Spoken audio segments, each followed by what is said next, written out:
E nesse instante, que a força poderosa de Deus, junto ao sagrado, ao divino, nossos ancestrais, possam estar nos inspirando para que essa conversa seja luminosa e proveitosa para cada um de nós. Bom, hoje nós vamos homenagear Pai Oxóssi, né? É natural que em inúmeras umbandas, no mês de janeiro, a gente venha a estar homenageando a Oxóssi através da gira de caboclo. Mas é importante na nossa conversa sempre deixar claro, né? A Umbanda, ela foi muito colonizada, muito branqueada. E aqui não estou falando de mimimi não, tá, gente? Nós precisamos falar da realidade. Nós temos uma Iemanjá branca na Praia Grande, sendo que Iemanjá, ela é um orixá africano. Em África tem gente branca? Não. Então ela deveria ser, no mínimo, negra, né? Negra e de seios fartos. No nosso Congá, nós temos uma Iemanjá negra, mas ainda ela é muito magrinha, de seios bonitinhos, viu? Porque na lenda ela é mãe farta. E tem símbolo por isso, né? Nós temos o porquê disso, né? Então é sempre bom esclarecer. Outra coisa curiosa é que orixá é importante nós colocarmos os pingos nos is. Eu sempre vou lembrar isso. Orixá não é fundamento de Umbanda. Vocês sabiam? Porque a gente vê tanto orixá na Umbanda, mas vocês sabiam que orixá não é fundamento de Umbanda? Orixá é fundamento do povo de Nigéria, povo nigeriano. Na Umbanda, o nosso fundamento real é com os nossos ancestrais, com os pretos, indígenas, né? Os povos originários, regionais. Mas os bantus que originou a Umbanda junto com os índios tinham, né, essa força de ir se adaptando a outra cultura e acoplando, buscando outras culturas. E quando o banto encontra o nigeriano, é natural que o banto vai lá e também comece a aderir à força dos orixás. Por isso que hoje na Umbanda nós temos orixá. Deu para entender? Por isso que na Umbanda a gente não incorpora orixá, a gente incorpora entidades que estão ligadas a essas forças, né? As forças aonde os orixás ali se encontram na natureza. Então, quando hoje tocar para Oxóssi, nós não incorporaremos Oxóssi de fato, né? Nós incorporaremos espíritos elementais, forças da natureza, não é? Mas respeitamos muito a sua parte original, respeitamos muito Queto, Jeje, Nagô, Angola, são os nossos irmãos de força e de fé. Vamos lá. E como hoje nós trazemos essa força por uma questão de tradição de anos, né? Nós trazemos essa força de Oxóssi, nós temos que lembrar que a gente faz essa ligação entre Oxóssi e os caboclos. E aí sim, os caboclos são fundamento da Umbanda, são os nossos povos, né, ali ancestrais.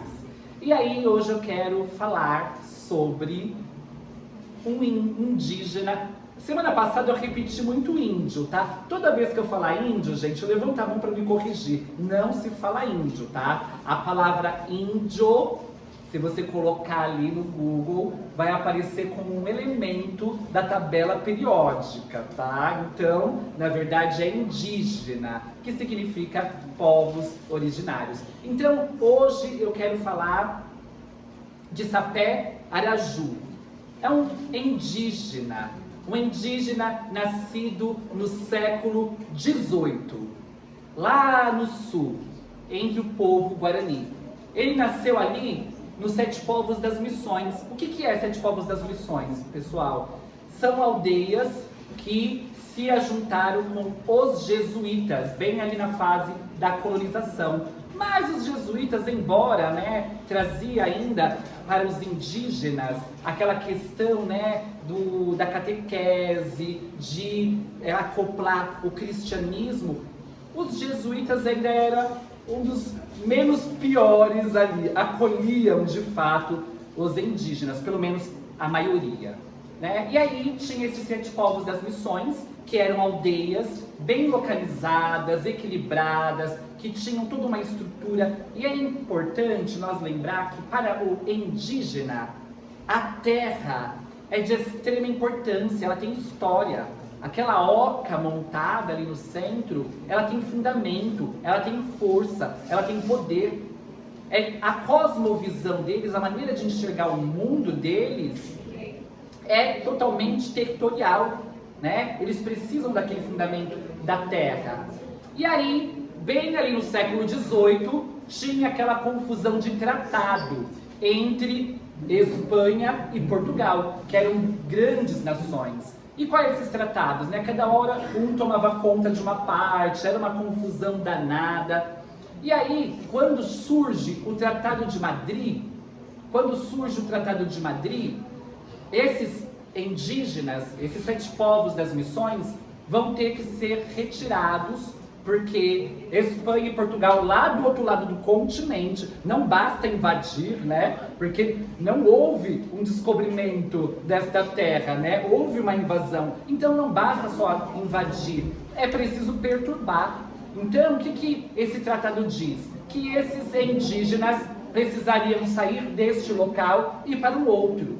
Mas para isso, como eu falei, para eles é algo assim que realmente dói na alma. É o seu território, é a sua força viva, é a sua história, é a sua identidade. Então, Sapé de Araju, ele acaba se rebelando. Esse indígena, ele acaba se tornando um grande líder do povo Guarani. E aí, ele levanta uma grande guerra. E aí, durante esse primeiro período, ele é preso. Só que ele consegue escapar de forma descomunal. E volta para o seu povo. E aí seu povo, vendo toda aquela força dele, se une, até mesmo com outras tribos vizinhas, para de fato enfrentar as tropas de Portugal e Espanha. E ele faz, né, todo um movimento e acaba atingindo. Porque assim, gente, nós temos que lembrar que os povos originários tinham elementos rudimentares a lhe proteger, né? Arco e flecha, elementos mais rudes. Enquanto o europeu, que estava acostumado com invasão e com guerra, tinha arma de fogo. E aí esses indígenas, contudo, com toda essa limitação, conseguem ainda deter uma boa parte da tropa. Só que, em um dado momento, Sopé de Araju é pego uma emboscada junto com os outros indígenas. E aí ele solta a sua frase que ecoa até hoje, do sul para o Brasil. Esta terra tem dono, mas infelizmente ele é morto. E aí é feito ali um extermínio. Naquele momento, os nossos povos originários são massacrados. Conta-se em torno de 1.300 indígenas, por aí. E aí, o que eu quero trazer com essa história? Eu quero lembrar que os indígenas fazem parte da ancestralidade da Umbanda. A Umbanda, como eu falei, sempre vou repetir, ela nasce no encontro do negro com o indígena. Quando os bantus chegam aqui no Brasil e abraçam a cultura indígena, e os indígenas também abraçam ali os negros como resistência. E a gente fala muito que Umbanda é humildade, amor e caridade. Mas olha, acima de qualquer coisa, Umbanda é resistência. É resistência, porque foi a base do chicote, a base da arma de fogo, que nós chegamos e resistimos para estar até aqui.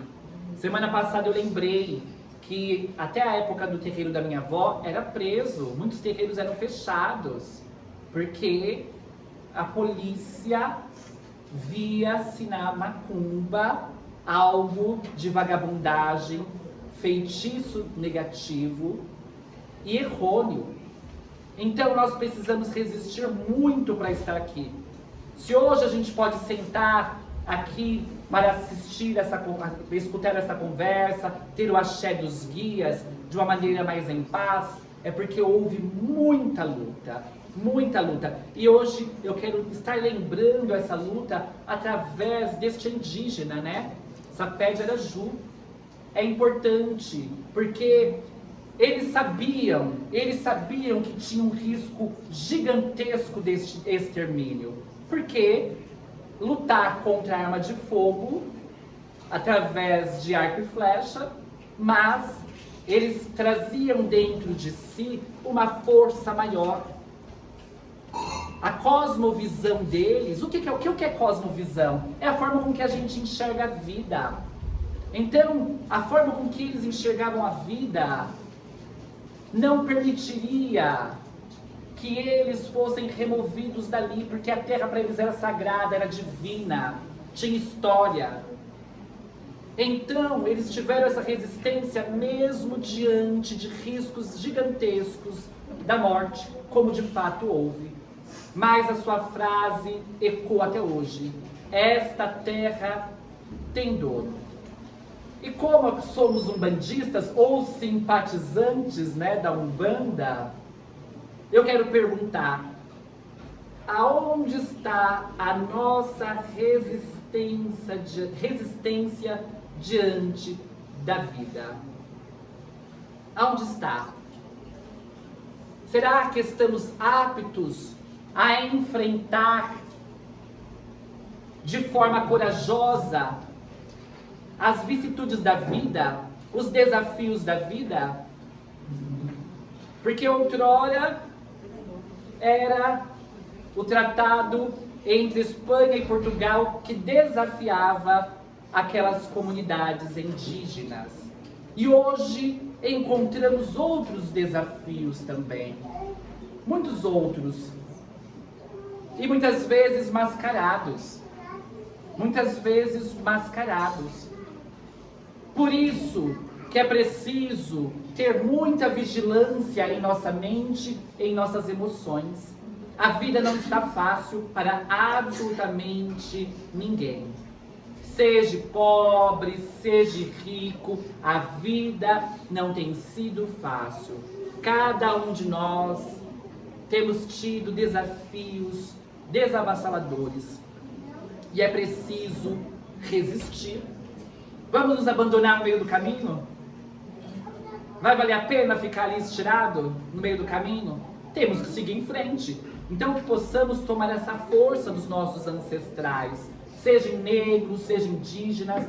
Vamos nos armar com o nosso arco e flecha, o arco e flecha da tolerância, da paciência, porque o que nos falta hoje em dia é um pouco de tolerância, um pouco de paciência também, para com os erros, os defeitos do outro, para com a vida, porque nós não iremos colher fruto da noite para o dia.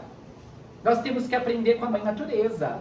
É preciso colocar ali, os guias falam muito isso, principalmente os índios, os indígenas, né, que aqui trabalham os caboclos. É preciso colocar a semente debaixo da terra, é preciso regá-la, é preciso esperar. E aí, quem sabe, daí 2, 3, 4 anos a gente tem a colheita. Mas é preciso esperar. Vamos acelerar o processo? Não vamos.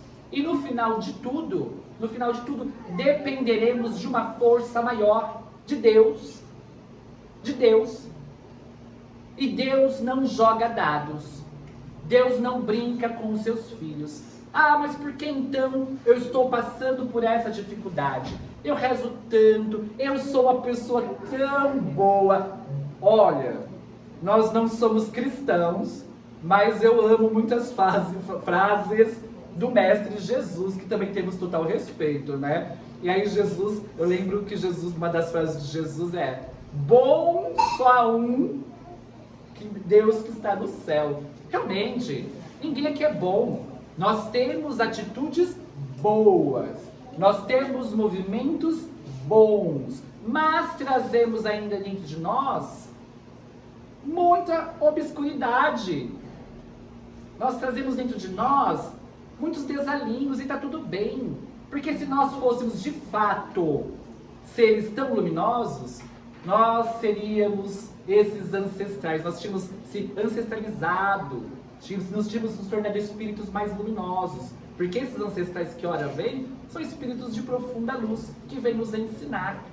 Pensa, esses indígenas que foram exterminados são eles que voltam hoje como caboclo para ensinar a força do perdão, da resistência.